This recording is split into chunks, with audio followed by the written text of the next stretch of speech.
In this video, I'm going to show you how you can change the upload date on Google Drive. Okay, so here in this example, I have a folder full of video files, and you can see the date modified is the 15th of December.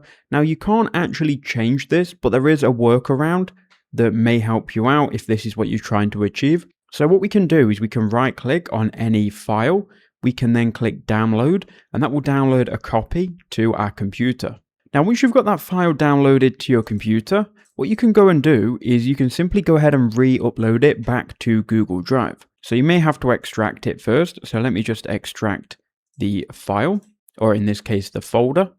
And what we're going to do is we're going to drop this folder back into Google Drive. Now, I'm just going to put here, keep both folders, just so that we can keep both of the files in case anything goes wrong. But as you can see now, we've got this new folder, which has been modified today at the time of upload.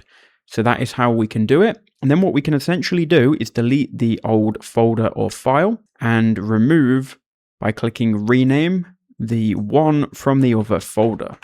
Now, this is essentially going to remove the old folder with the old date modified and replace it for the current date. So that is the option, the workaround. I hope that video was useful.